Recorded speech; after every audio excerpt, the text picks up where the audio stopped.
cuernos y un tridente. Satanás no se aparece así, porque Satanás sabe que la gente le va a salir corriendo si se aparece así. Satanás aparece con una apariencia dulce. A veces hasta la gente que no conoce las escrituras, Satanás les muestra visiones subliminales, a veces hasta de seres queridos, pero es para tener a la gente envuelta en un velo de ignorancia. Usted ve. Entonces, este tipo de hombres, dice, porque algunos hombres han entrado encubiertamente, o sea, sigilosamente, se han mezclado con los hijos de Dios y son falsos maestros. Son falsos maestros que quieren introducir herejías y falsas verdades y tergiversar la palabra de Dios. Mire cómo Juan describe a estos hombres, hombres impíos, que convierten en libertinaje la gracia de nuestro Dios y niegan, al Dios soberano y a nuestro Señor Jesucristo. Mire qué gran peligro. Mire qué gran peligro. ¿Qué significa impíos? Es lo primero. ¿Qué significa impío? Sí, hermano. Un impío es una persona que no tiene fe en Dios, que no cree en Dios. Exacto. Sí. Hijo de Satanás. Dios le bendiga. Sí. Sí. Es una persona contraria a las cosas santas. Una persona pía es una persona con temor de las cosas sagradas. Pía. Pero cuando es impío, entonces es lo contrario. Es alguien que se burla, que pisotea de manera deliberada, no de manera inocente, no de manera casual, con pleno uso de facultades. Entonces estos hombres sabían lo que estaban haciendo. Impíos son aquellas personas que esconden sus verdaderos motivos, y eso los hace muy peligrosos, que aparentan un amor y una piedad superficial, y no andan con una etiqueta. Yo soy un falso maestro, conózcanme, yo soy Satanás, ¿qué estoy yo? No, Satanás se aparece hasta como ángel de justicia, y el que no tiene discernimiento está bien amparado en las escrituras, puede dejarse engañar. El segundo término con el cual Judas describe a estos hombres que entraron encubiertamente son libertinos, dice libertinaje. Y esto es bueno saber lo que significa. Reemplazan la gracia de Dios por el desenfreno. Ellos sustentan que religiosamente basta con creer en Cristo. Ya tú hiciste una declaración, una confesión, pero ellos no le dan importancia a la transformación que da el Espíritu para que nosotros crezcamos y nos llenemos del conocimiento bíblico. Ellos dicen, ya tú confesaste a Cristo, ya sigue con tu vida normal. En la transformación es que viene la capacidad para uno discernir lo que es bueno y lo que es malo, lo que es puro y lo que es impuro. A un hombre y una mujer de Dios se paran frente a uno que es falso y lo va a descubrir porque tiene el Espíritu Santo y lo está usando. Estos son este tipo de hombres, son sensuales, este tipo de personas. No postulan la transformación que viene a través de la Biblia. Practican el pecado sin ninguna vergüenza y sin ningún sentido de conciencia o de decencia. Estos son los libertinos que dice aquí, que convierten en libertinaje la gracia de Dios. La tercera descripción negativa es que niegan al Padre y niegan al Hijo. Imagínense usted, no respetan la palabra de Dios ni la persona de Jesús. Y se parecen a nosotros, hermanos. Por eso a mí me impresionó una vez que la hermana Joaquina, una de las peticiones que ella trajo fue el don de discernimiento. Porque todos nos parecemos. Solamente con el don de discernimiento, cuando usted se sienta con una persona, usted calibra si realmente es pura o no lo es. Pero hay cosas que solamente el Espíritu se las puede dar a uno. Estos eran religiosos como cualquiera, pero mire cómo dice que entraron encubiertamente. Una persona amante de la luz entra por el frente. Ahí sugiere que entraron por otro lugar, como con mala fe, encubriendo su verdadero objetivo para entrar a la casa del Señor. Y ya ustedes ven el peligro por el cual Judas le escribe a estos hermanos, que no se sabe de dónde son, ni se conoce su etnia, pero eran amados de la iglesia cristiana. ¿Tienen alguna pregunta, hermanos? Porque quiero que quede muy claro estos términos con los cuales Judas describe a estos hombres peligrosos. Son peligrosos, hermanos. Primero por su apariencia. Y segundo, ellos no se oponen a la fe verdadera, pero ellos la mezclan. Y el que no está bien firme en la palabra de Dios, que puede discernir entre lo bueno y lo malo, se confunde. Entonces lo envuelven. ¿Sí? Ellos no rechazan de plano la palabra de Dios. Ellos la entremezclan. Y eso confunde a la gente. Gloria al Señor. ¿Alguna pregunta, hermano, sobre esto que trata de la defensa de nuestra fe? Lo que le llaman apologética. Díganos, Juan. Sí, no, que es bueno subrayar que cuando ahí habla en ese párrafo de que convierten en libertinaje la gracia de Dios, porque el libertinaje es un desenfreno, usted lo dijo. Sí. Es una forma grosera de ridiculizar la libertad. Entonces es como pasarse la raya. Sí. Es ridiculizar algo bueno. Sí. Algo sagrado. Algo sagrado. Puro. Eso sí es verdad. Sí. Eso sí es verdad. Quisiera oír a algunos otros hermanos acerca de esto, las precauciones que hay que tener. Gloria a Dios. Si eso pasó en los tiempos de Judas, hermano, créanme que puede pasar y está pasando actualmente. Está pasando actualmente. ¿Sí, Soraya? Uno de los versículos bien llamativos de entre estos dos es ese primero donde dice y nos exhorta.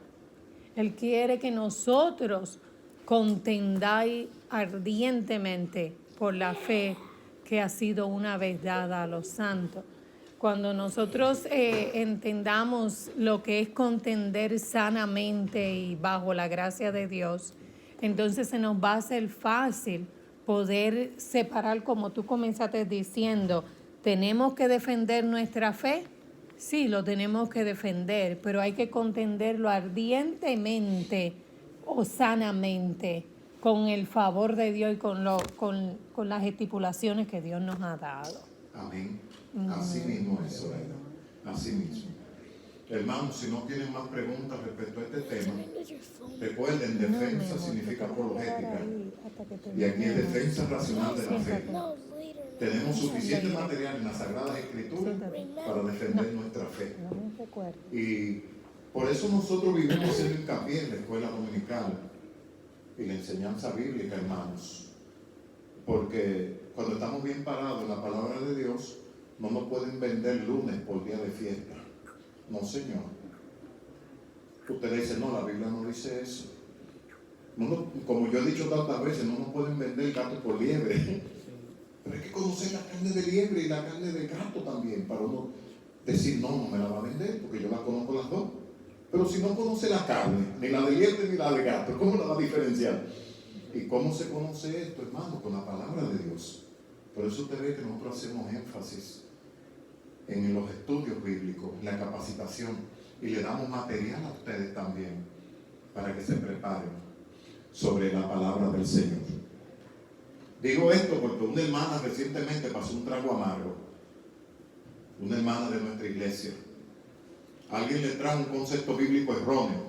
Ella no supo, ella se atribuló en el momento y no supo qué contestar. Hoy vamos a aclarar ese concepto y le voy a decir en qué consistió la intervención de esa desconocida con esa hermana. Le quitó el gozo, hermano, por el momento, y con un concepto bíblico erróneo.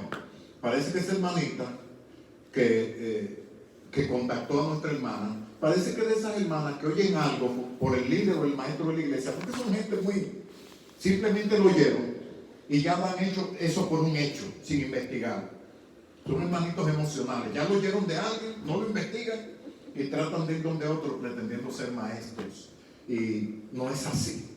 Pero vamos a entrar a esta última fase, yo diría que la más intensa de esta carta de Judas a sus hermanos. Raymond, te voy a agradecer que pases a la sección donde están los versos del 20 al 25. Y les voy a rogar, amados hermanos, está aquí en la pantalla. Yo voy a leer desde acá. Pero vosotros, amados, usted ve, la palabra amados se repite. Ya estaba en el versículo 3. Para Judas, estos hermanos son muy amados. Por eso la diligencia de escribirle esta carta a ellos. Dice, edificados sobre vuestra santísima fe, orando en el Espíritu Santo, conservados en el amor de Dios, esperando la misericordia de nuestro Señor Jesucristo para vida eterna. A algunos que dudan, convencedlos; a otros, salvad, arrebatándolos del fuego; y de otros, tened misericordia con temor, aborreciendo aún la ropa contaminada por su carne. Y aquel que es poderoso para guardaros sin caída y presentaros sin mancha delante de su gloria con gran alegría. Al único y sabio Dios, nuestro Salvador, sea gloria y majestad, imperio y potencia, ahora y por todos los siglos. Amén. Dice aquí el apóstol Judas. Qué interesante. Pero vosotros, amados, ya usted sabe el significado, la conexión que había. Él se sentía responsable por sus hermanos. La palabra amado está en el versículo 3. Aquí la repite otra vez. Pero el término pero es muy interesante. El término pero. Porque el término pero establece el contraste, establece la diferencia entre los impíos y los hijos de Dios. Establece la gran diferencia. Es una línea de transición y marca la diferencia entre la gente que viene a la iglesia con sinceridad a adorar y glorificar a Dios y aquellos hombres impíos que entran encubiertamente. Pero yo le he dicho a ustedes, la palabra de Dios no tiene desperdicio, hermano. Y ese pero significa esa gran transición, esa gran diferencia. Te dije que te sientes. La fe que postula aquí Judas es para edificación del Espíritu Santo. Dice él, orando en el Espíritu Santo. A algunos que dudan, dice el verso 22. Hay gente muy confundida. Y nosotros somos luz en medio de las tinieblas. Y con esta mezcla de religiones que hay, hermano, mucho más confusión. Por eso es que yo, cuando le hablo a la gente del Evangelio, me gusta concentrarme en la persona del Hijo de Dios y en la palabra de Dios, que es una solamente. Porque pululan tantas denominaciones, más de 2.500 grupos religiosos hay en el mundo, y han creado más confusión que verdad. Y es muy importante, hermanos, conocer la palabra basada en la fe para edificación. Dice, orando en el Espíritu Santo, dice aquí Judas. Algunos que dudan, el verso 22, hay que aclarar la mente, hermano, del que está confundido, pero no para manipularlo, como lo hacían los falsos maestros, sino para guiarlo a la luz verdadera. La duda mencionada aquí es parte completamente opuesta a la fe. Cuando usted ve la palabra de Dios hablando de duda, la duda es la enemiga de la fe, enemiga número 1 de la fe. Santiago dice que el hombre que duda y vacila es como una fuente que echa agua dulce y amarga al mismo tiempo. El hombre de Dios no debe vacilar, no debe dudar en sus principios. Entonces, hay una pregunta, hermano, que tiene el expositor. A mí me interesa mucho que Raymond la ponga acá. Y esto es ya antes de concluir. Es una pregunta importante. Y la tiene el expositor bíblico. ¿Cuáles son algunas de las falsas enseñanzas que sutilmente se han colado en la iglesia en años recientes? Fíjese, a esa hermana ya mencionada, una persona desconocida la abordó en la calle y le dijo, ustedes están mal, porque el sábado es el día que hay que guardarlo para el Señor y ustedes están bajo maldición. Fíjese, no la llamó en amor, no le dijo, hermana, vamos a sentarnos, vamos a explorar la palabra. No, inmediatamente la sentenció a esa hermana. Esa hermana me llamó y yo le dije, hermana, lo más seguro es que esa persona pertenezca a la iglesia adventista del séptimo día. Yo me di cuenta rápido, porque la denominación de los adventistas guardan el sábado. Déjeme decirle que eso es erróneo bíblicamente para nuestros días. El séptimo día lo guardaban los judíos. Lo guardaban los judíos en el pasado, no ahora. No ahora. Los adventistas no son judíos. Nosotros no somos judíos. Era un mandamiento expresado en ordenanza. Yo creo que se lo di a Raymond, el versículo en Éxodo se encuentra. Acuérdate del día de reposo para santificarlo. Hermano, era un mandato con connotación legal, obligatoria, no opcional, cuando se le dio en el Éxodo a los judíos. No era una cosa que si yo quiero. Es como la cuestión del diezmo también en el Antiguo Testamento. El diezmo santificaba a Dios en el Antiguo. No era una opción. El diezmo era una obligación en aquellos tiempos. El que descuidaba esa práctica recibía la maldición de Dios. Y el que lo descubría descuidando la práctica era hasta condenado a muerte. Fíjense, para Dios revestía una importancia grandísima en aquellos tiempos, mis amados hermanos. Y ese día séptimo, hermanos, era el día de reposo de los judíos. Y yo les quiero explicar hoy, para que ustedes lo tengan bien presente, que ya ahora en la dispensación de la gracia, el día de reposo no es ni un sábado, ni es un domingo. Fíjense, el día de reposo es un estado espiritual de tranquilidad y de reposo entre usted y nuestro Señor resucitado. Ese es el reposo de hoy. Entonces, mucha gente se viene envuelta en estas intervenciones, en estas cosas de que tú estás en esto, tú estás en lo otro, pero hay que tener la base bíblica. El apóstol Pablo dice, y vamos a ver los versículos acá, Pablo dice, el que quiera guardar el día que lo guarde, porque para el Señor lo guarda, pero el que no lo guarda, para el Señor no lo guarda. Fíjese, ya eso había bajado, ya no era una obligación legal, ya era opcional, a voluntad de la conciencia del individuo, y era para los judíos. Zoraida, ¿yo tenía un verso bíblico? Sí, Romanos 14. Sí, oiga lo que dice el apóstol Pablo acá. Romanos 14, ¿tú lo tienes, Remuello? Sí, Zoraida, tú lo tienes. 14, 6 hasta el 9 me parece. El que hace caso del día, lo hace para el Señor. Y el que no hace caso del día, para el Señor no lo hace. El que come, para el Señor come, porque da gracias a Dios. Y el que no come, para el Señor no come, y da gracias a Dios. Porque ninguno de nosotros vive para sí, y ninguno muere para sí. Pues si vivimos, para el Señor vivimos, y si morimos, para el Señor morimos. Así pues, sea que vivamos o que moramos, del Señor somos. Del Señor somos. Usted ve, ya no es una obligatoriedad. ¿Cómo tú quieres hacer sentir mal a tu hermano por un día en particular, que dejó hace tiempo de ser una obligación? Usted me dirá, ¿y hasta cuándo fue una obligación? Hermano, hasta la muerte de Cristo en la cruz. Cuando Cristo dijo consumado es, todas esas leyes expresadas en ordenanza, como es el sábado y el diezmo, quedaron ahí en la cruz clavada.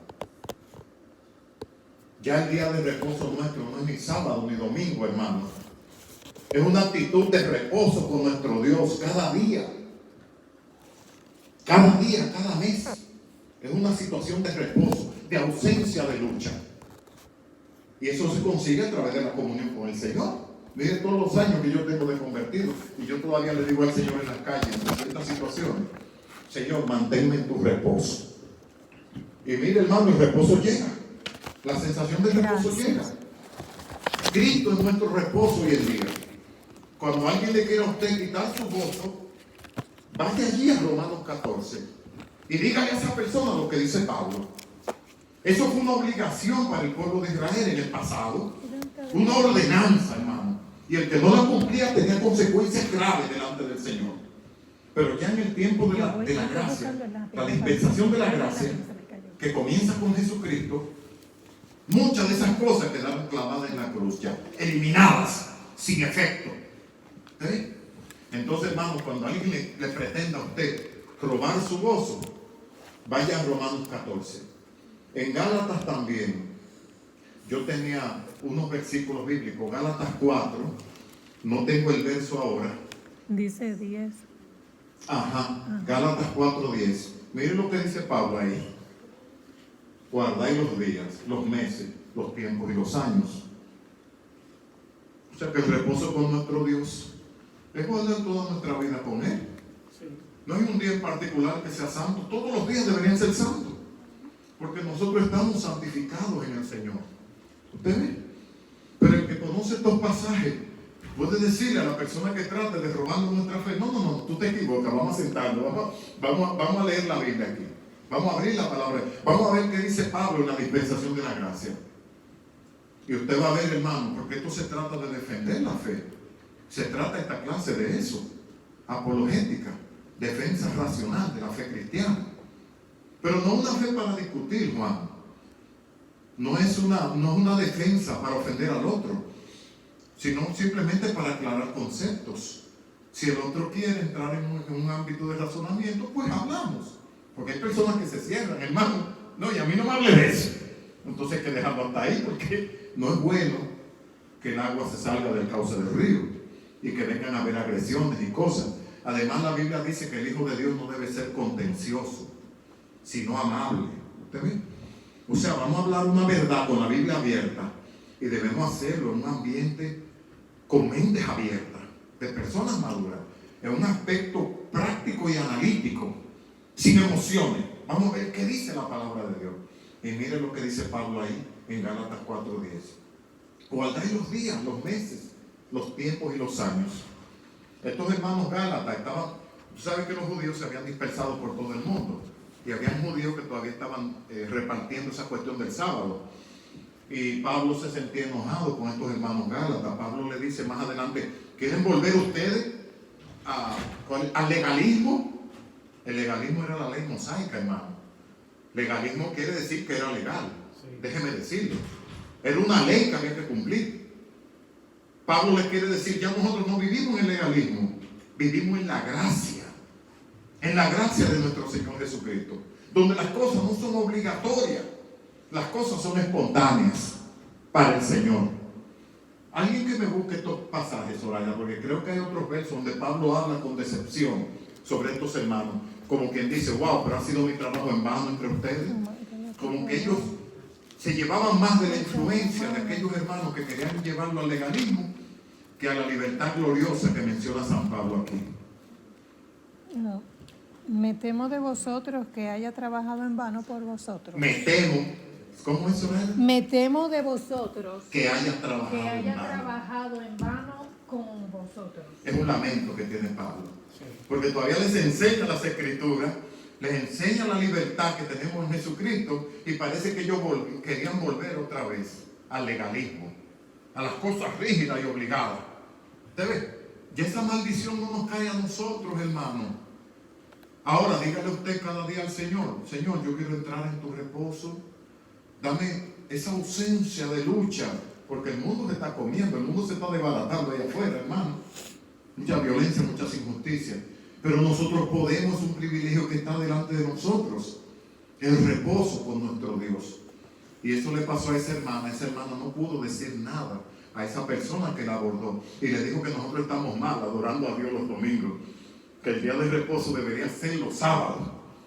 Nosotros no somos judíos. Eso tenía una connotación legal y cultural. Legal porque era una ley dada de parte de Dios.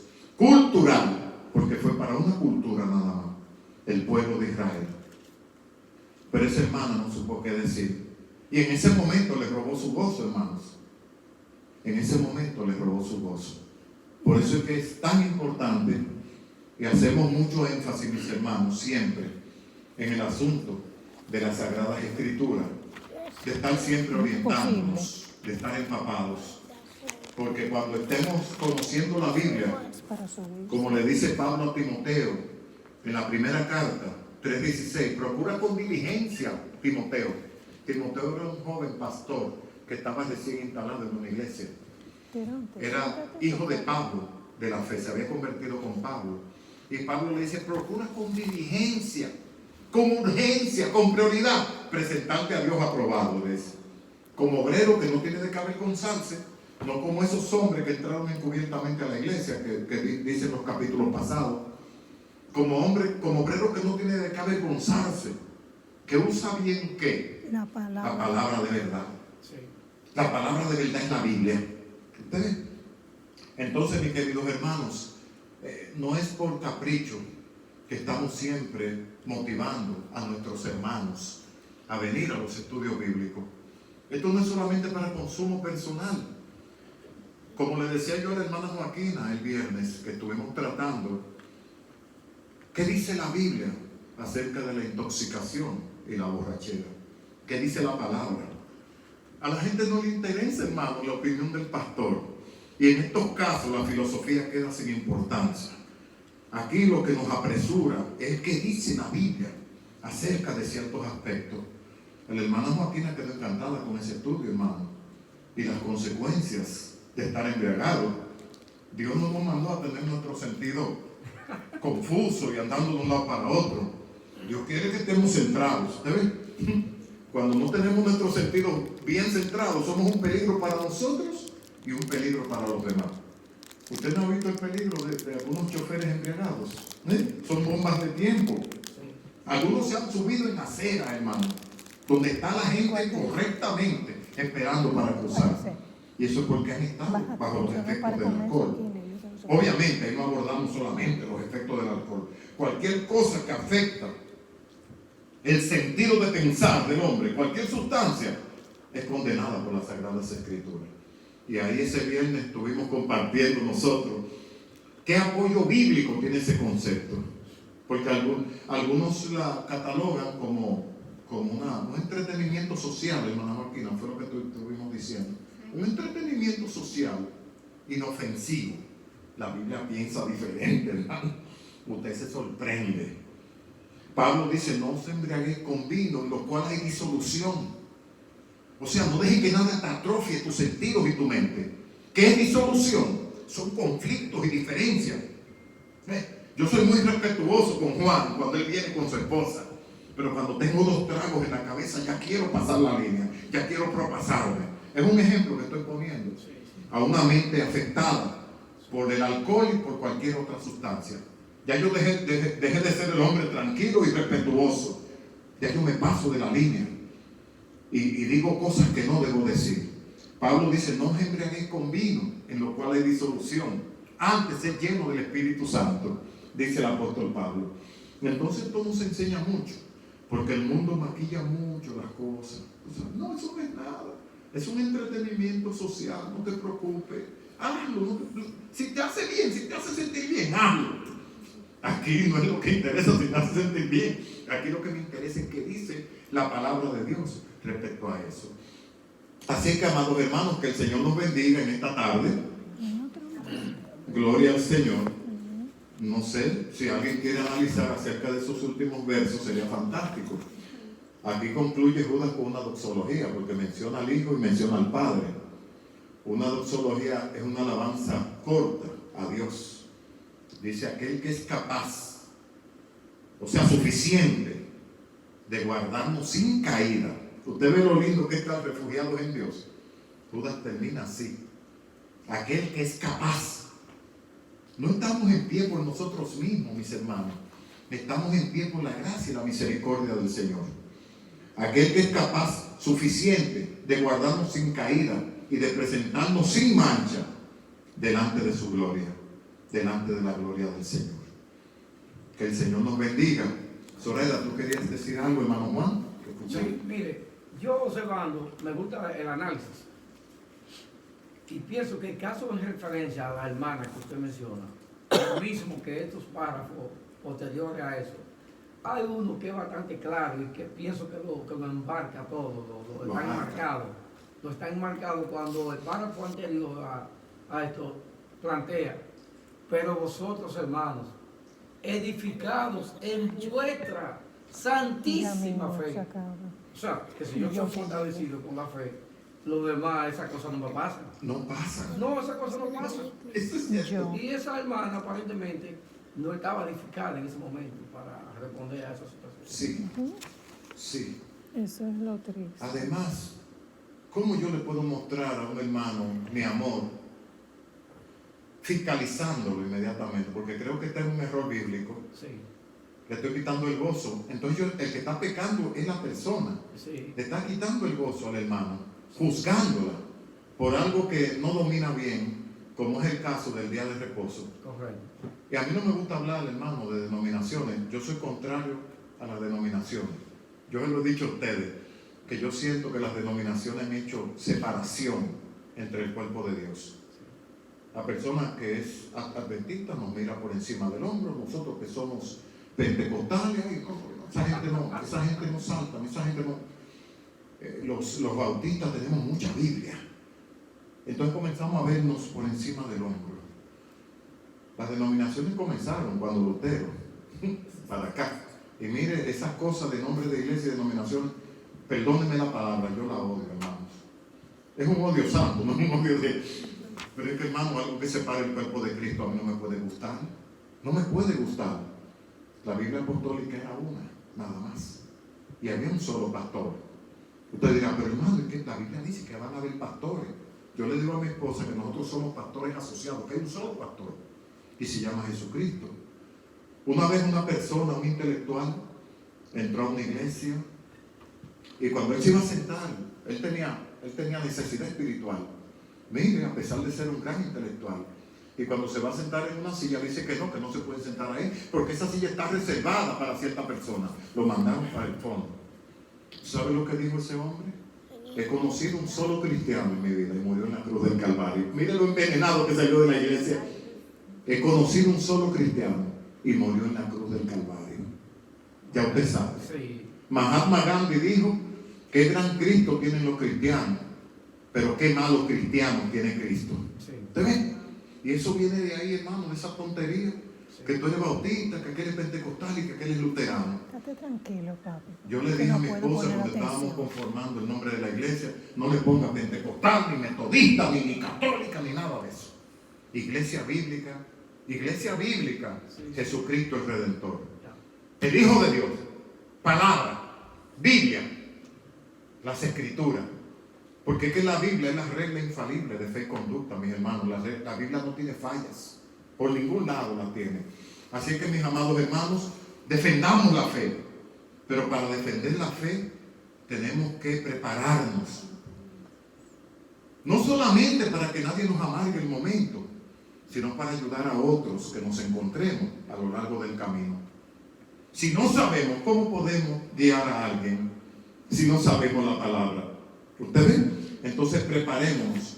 Esta pregunta que hace Judas aquí y el título de la lección tiene que ver con la palabra apologética, que significa defensa. Dice, ¿necesitamos defender nuestra fe? Desde luego que sí. Necesitamos defenderla. De esos hombres que entran encubiertamente a la iglesia, aparentando ser lo que no son. Pero para defenderla hay que conocerla. Que el Señor los bendiga, amados. No sé si hay alguna pregunta. Les quiero dar la clase, el título de la semana que viene, para que ustedes se vayan preparando. ¿Existe un solo Dios? Otra pregunta, otro interrogante. ¿Existe un solo Dios? Y se encuentra en el libro de los Salmos 19, versículos 1 al 6, y Salmo 111, versículos 7 al 10. Dios nos ha demostrado que Él existe. Gloria al Señor. Así que, hermanos, vamos a ponernos de pie. Estamos disculpando a nuestro hermano Jeffrey, que nos llamó con un dolor de espalda, por eso no está en medio.